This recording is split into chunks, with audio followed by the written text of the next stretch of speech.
ဒီဗီဒီယိုမှာတော့ကျွန်တော်ဒီပုံလေးကိုပြန်အောင်ဆွဲပြအောင်ဖြစ်ပါတယ်ကျွန်တော်အလေးရမှာရှိတဲ့ software နဲ့ဝိုင်းနေပဲစမယ်ကျွန်တော်ဒီကနေမှစာရုပ် command လေးဝင်လိုက်မယ်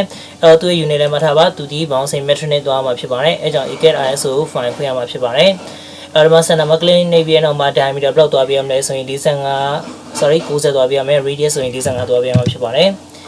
်ကဲအဲ့ဒါပြန်တော့မှနောက်ဆက်တစ်ခုဝိုင်းမယ် C space bar mouse ကိုဒီမှာ click နှိပ်မယ်ပြီးတော့ D space bar နှိပ်ပြီးတော့55လမ်းမျိုးရလိုက်မယ် enter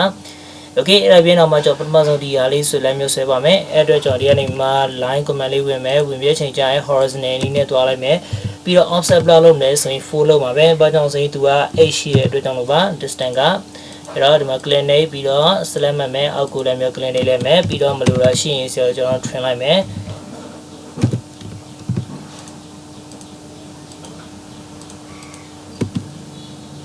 ပြီးတော့သူလည်း select ပဲပြောဖြတ်လိုက်ရအောင်ကဲအဲ့ဒါပြတော့မှသူ့ကျွန်တော် array ပေါက်လို့ရပါပြီအဲ့တော့ဒီကနေပြန်ကျွန်တော် polar array လမ်းမျိုးယူလိုက်မယ်အဲ့တော့ဒီနှစ်ခု select မှတ်လိုက်မယ် space bar နှိပ်မယ်ပြီးတော့ဒီမှာ click နှိပ်လိုက်မယ်အဲ့တော့သူဒီ6ခုသွားမှာဖြစ်ပါတယ်အဲ့တော့အဆင်ပြေသွားပြီပြီးတော့ space bar လမ်းမျိုးနှိပ်လိုက်မယ်ကဲအဲ့ဒါပြတော့မှကျွန်တော်ဒီမြင်းလေးလမ်းမျိုးဆွဲပါမယ်အဲ့မြင်းရပေါင်းဆိုရင်ဒီမှာဒီကနေကြည့်မယ်ဆိုရင်သူက60ရှိရဲလေအဲ့ဆိုရင်ကျွန်တော် horizontal ကြည့်မယ်ဆိုရင်သူကsorry ဒီကနေကြည့်မယ်ဆို30 horizontal ဆိုရင်60ရှိမှာပါအဲ့ကြောင့် line လေးယူလိုက်မယ်ကျွန်တော် center မှာ click နှိပ်လိုက်မယ်အဲ့တော့ angle 60ရှိရပါတော့ပြီးတော့ distance ကြည့်မယ်ဆိုရင်လည်းသူက center နေ block ရှောင်ဆိုရင်60ရှိတယ်အဲ့ကြောင့်ကျွန်တော်တို့အလျားလေးပေါင်းဆို60ရမယ်ပြီးတော့ less sign ခံပြီးတော့ angle လေးပေါင်းဆို60လည်းမျိုးရလိုက်မယ်ပြီးတော့ space bar လည်းမျိုးနှိပ်လိုက်ရအောင်ပြီးတော့ကျွန်တော်ဒီမှာ circle command လေးဝင်လိုက်မယ်radius ကပြန် 1 block နဲ့ဝိုင်းရမလဲဆိုရင်ကျွန်တော်တို့ section နဲ့သွားရမှာဖြစ်ပါတယ်အဲကြောင့် section နှိပ်မယ် okay တော့ section တော့နှိပ်လိုက်ပြီပေါ့နော်ကျွန်တော်တို့ကဒီမှာဆွဲထားတာမှန်လားဆိုပြီးရင်တခြားတော့တိုင်းကြည့်အောင်DI command လေးလည်းပြောဝင်လိုက်မယ်ပြီးတော့ဒီဆုံး click နှိပ်လိုက်မယ်ပြီးတော့ဒီဆုံး click နှိပ်လိုက်မယ်အဲ့တော့60ရှိပါတယ်အဲ့တော့မှန်တာပေါ့နော်အဲ့တော့ကျွန်တော် circle command လေးပြန်ပြောဝင်မယ်ဒီမှာ circle တစ်ခုထပ်ပြောဆွဲရအောင်မယ်အဲ့တော့ circle ကဘယ်လောက်ဆိုရင် D20 ပေးထားတယ်အဲ့တော့ radius က10သွားမှာပါ10 enter okay အဲ့တော့ဒီမှာအောက်ကပိုင်းရပါအောင်ဆိုကျွန်တော်ဖြတ်မယ်ပိုင်းပါကဲအဲ့ဒါပြီးတော့မှအဲ့နှစ်ခုလုံးကိုကျွန်တော်ဒီဘက်ကို mirror လမ်းမျိုးပွားလိုက်မယ်အဲ့တော့ select မလိုက်ရအောင်vertical တိုင်း click လမ်းမျိုးနှစ်ချက်နှိပ်မယ် okay အဲ့ဒါပြီးတော့မှကျွန်တော်ဒီကနေ fill command လေးယူဝင်မယ်ဝင်ပြချိန်ကျရင်space bar လမ်းနှိပ်နေမယ် radius က7ခွန်သွားမှာပါအဲ့တော့ဘယ်ဘန်းလဲဆိုရင်ကျွန်တော်ဒီပန်းလေးပါ okay အဲ့ဒါပြီးတော့မှကျွန်တော်တို့ပြန်ပြီးတော့ fill command ဝင်မယ် radius ဝင်မယ်radius က14ထပ်ပြောဝိုင်းရမယ် enter ပြီးတော့ multiple ဝင်လိုက်မယ် okay multiple ဝင်ဖို့အတွက်ဆိုရင်ကျွန်တော်တို့ mm တန်းနေရမှာဖြစ်ပါတယ်အဲ့တော့ကျွန်တော်ဒီကနေပဲယူလို့ရပါတယ်ကဲတော့ဒီမှာ click ချမ်းနေမယ်ဒီမှာ click ချမ်းနေမယ်ပြီးတော့ဒီမှာနေမယ်ဒီမှာ click နေမယ်ကဲအဆင်ပြေပါပြီပြီးတော့ကျွန်တော် trim command လေးဝင်လိုက်ပြီးတော့မတူတာလေးလိုက်ပြီးတော့ trim ရအောင်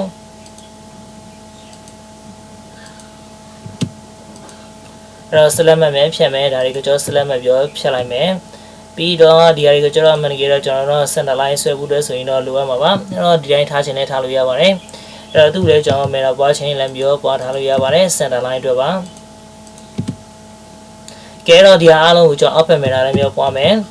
mi space bar အဲ့တော့ဒါတွေကိုပါမယ်ဒါတွေပါမယ်ဒီတော့ဒါတွေပါမယ် and space bar အဲ့တော့ horizontal တိုင်း clear နှစ်ချက်နှိပ်မယ် and space bar ကဲကျွန်တော်လုပ်ချင်တဲ့ပထမဆုံးပုံရရှိပါပြီကဲဆက်လက်ပြီးဒုတိယပုံလေးနဲ့ဒီပုံဆွဲပြပါမယ်ကျွန်တော်အောက်ကနေပြီးတော့168ကနေဆွဲမယ်အဲ့တော့ line command လေးဝင်လိုက်မယ်အဲ့တော့ကျတဲ့နေရာ click နှိပ်ပါပြီးတော့168ရှိတယ်ပြီးတော့ကျွန်တော်တို့အပေါ်ဘက်ဘလောက်သွားမလဲဆိုရင်24လမ်းပြောသွားမယ်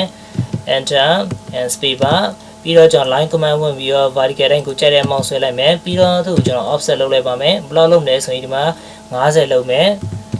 enter ပြီးတော့သူ select မှတ်မယ်ဒီဘက် click နှိပ်လိုက်မယ်ပြီးတော့ line command လေးဝင်ပြီးတော့ကျွန်တော်ဒီ24ရကနေဒီဆုံးလမ်းပြော click နှိပ်လိုက်မယ် okay ပြီးတော့ trim command လေးနဲ့ကျွန်တော်တို့ဒီမှာ trim လိုက်ရအောင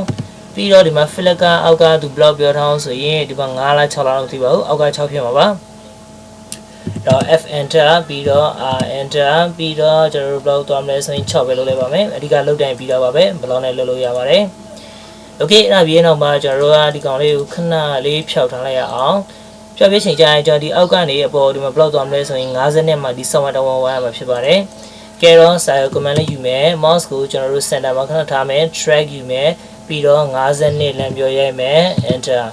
ပြီးတော့သူ့ရဲ့ diameter block နဲ့သွားမယ်ဆိုရင်60နဲ့သွားမယ်အဲ့တော့ radius က30ပါအဲ့တော့ S1 လေးကိုရပါပြီ ပြီးတော့ကျွန်တော်ဒီအောက်ကနေကိုထိပ်ဒီဘလောက်တောင်းလဲဆိုရင်နေရာ46တောင်းရမယ်သူလည်း7 1မှာနောက် circle လေးယူမယ် mouse ကိုဒီမှာခဏထားမယ်ပြီးတော့ track လေးယူမယ်အပေါ်ဘက်ကိုတော့ပြီးတော့246လမ်းပြောရဲလိုက်မယ် and enter ကဲအဲ့ဒါရပြီးနောက်မှာကျွန်တော်ဒီကနေမှဆွဲမဲ့ဟာဒီ radius 40ဆွဲရမယ် and 40ပြီးတော့ one more time diameter ဘယ်လောက်ဆိုရင်40နဲ့ထပ်ဝိုင်းရမယ်အဲ့တော့40 and sorry မှာ40ဆိုရင်တော့ဒီကောင်က20ပါကဲအဲ့ဒါရပြီကဲ one more time စာကပြန်ယူမယ်အဲ့တော့ကျွန်တော်ဒီကနေမှ130လမ်းပြောရဲလိုက်မယ် enter okay သူရဲ့ size ကတော့ဘယ်လောက်လဲဆိုရင်ဒီမှာ524လဲအဲ့တော့ diameter 24ဆိုတော့ radius က7ပါကဲအဲ့ဒါပြီးနောက်မှာကျွန်တော်တို့ဗာဆက်ပြီးတော့သွားမလဲဆိုရင်ဒီအလဲမှာရှိတဲ့အဝိုင်းလေးလမ်းပြောဝိုင်းပါမယ်သူက block ပြီးတော့ဆိုရင် R40 ပြီးထားပါတယ်အဲ့တော့ circle မှဝင်မယ် click ပြီးတော့ပေါင်းဆိုရင် R40 enter အဲ့တော့ကျွန်တော်ဒီကနေမှquadrant ကနေမြင်းမဆွဲလိုက်ရပါတယ်ကဲပြီးတော့ကျွန်တော် offset လုပ်မယ် block offset လုပ်မလဲဆိုရင်ဒီမှာဒီ set y ရှိတဲ့ side offset လုပ်မယ်ဒီမှာ R14 ဆိုတော့okay 14 offset လောက်မှာဖြစ်ပါတယ်ဟို enter ပြီးတော့ 14 enter ကဲသူ click နိုင်မယ်အပြင်ဘက် offset တစ်ခါ click နိုင်မယ်အတွင်းဘက် offset တစ်ခါပြီးတော့ circle command ဝင်ပြီးတော့ကျွန်တော်ဒီကနေမှ set y လေးဝိုင်းပါမယ်okay ပြီးတော့ကျွန်တော်မလိုတာလေးလိုက်ပြီးတော့ train ရအောင်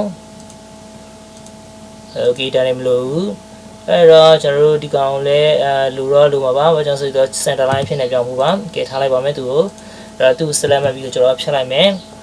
ကဲအဲ့ဒါပြီးတော့မှကျွန်တော်တို့ trim လုပ်ဖို့လိုသေးတယ်ဒါလေး trim လုပ်မယ်ဒါလေး trim လုပ်မယ်ဒါလေး trim လုပ်မယ်ပြီးတော့ကျွန်တော်တို့ဒီမှာ side command လေးနဲ့ဒီ center ဒီပြီးမှဒီမှာ R36 စဝိုင်းဝိုင်းမယ်36 enter ကဲအဲ့ဒါပြီးနောက်မှာတော့ကျွန်တော်တို့ဒီ software ဒီ software ကြောင့်မှဒီမှာပေါင်းစိ R90 လေးနဲ့ fill up ဝိုင်းရမှာဖြစ်ပါတယ် okay ဒီကောင်ကျွန်တော်ထင်နေတော့အဖြောင်းနဲ့ဆွဲရမှာဖြစ်ပါတယ်အဲကြောင့်ကျွန်တော်ဒီကနေမှ quadrant လေးနဲ့ line ဖြောင်းလေးတွားထားလိုက်ပါမယ် okay တစ်ဖက်ပဲဆွဲပြမယ်တော့ပေါ်လိုက်ရအောင်အဲ့တော့ fill up command ဝင်မယ် fill up command ဝင်ပြီးတော့ radius ဝင်မယ် radius ကဘယ်လောက်လဲဆိုရင်94ကဲပြီးတော့ကျွန်တော်ဒီ software လေးနဲ့ဒီ white ကိုလမ်းပြော white မှာဖြစ်ပါတယ် okay အဆင်ပြေပါပြီကဲအဲ့ဒါပြီးနောက်မှာကျွန်တော်တို့ဒီအောက်မှာရှိတဲ့မြင်းလေးကိုဒီဘက်မှာပွားလိုက်မယ် okay မှာပွားလာတာတွေရောလူသေးတယ်ကဲပြီးတော့မှာ fill command လေးဝင်ရအောင် radius ကအောက်မှာ block နဲ့သွားမလဲဆိုရင်9နဲ့သွားပေးရမယ် set y နဲ့ဒါလေးနဲ့ click နေလိုက်မယ်ကဲအဆင်ပြေပြီပြီးတော့ trim command လေးဝင်ပြီးတော့ကျွန်တော်တို့မလိုတာလေးနဲ့ trim ရအောင်ကဲသူ select မဲ့ဖြတ်လိုက်မယ်ကဲအဲ့ဒါပြီးနောက်မှာကျွန်တော်တို့ဒီဘယ်ဘက်ချမ်းကိုညာဘက်ကိုမဲတာပွားမယ် mi enter ဒါတွေကုန်ပါမယ် and ဒါတွေပါမယ်ဒါပါမယ် and space bar ဒီမှာ click နေမယ် vertical တိုင်းနောက်တစ်ချက် click နေလိုက်မယ် and enter ပြီးတော့ဒီမှာ trim command ဝင်ပြီးတော့ဒီဟာလေးကို trim ပြလိုက်ပါအဲ့တော့နောက်တစ်ခါ trim စရာလိုသေးတယ်ပြီးတော့သူ့ကိုလည်း space bar လိုက်ပြီးတော့နှိပ်ပြီးတော့ trim မယ်ကဲကျွန်တော်လိုချင်တဲ့ပုံလေးရရှိပါပြီကဲနောက်ဆုံးအနေနဲ့ကျွန်တော်ဗာထည့်မလဲဆိုရင် hash လေးလည်းမျိုးထည့်ရအောင်အဲ့တော့ဒီမှာ click နေလိုက်မယ်လိုချင်တဲ့ pattern အဲ့ဒါမဟုတ်ပါဘူးဟောဒီ pattern လေးပါအဲ့တော့ကျွန်တော်တို့ size နဲ့ကြည့်ချင်းကျွန်တော်တို့ဒီကနေပြီးမှကြည့်လို့ရပါတယ် okay အဲ့တော့ space bar ကဲလိုချင်တဲ့ပုံနဲ့ပုံလို့ရပါပြီအဲ့တော့ဒီမှာ center line တွေကိုကို select မပြော center line ဖြစ်နေရွေးပြောင်းလို့ရပါတယ်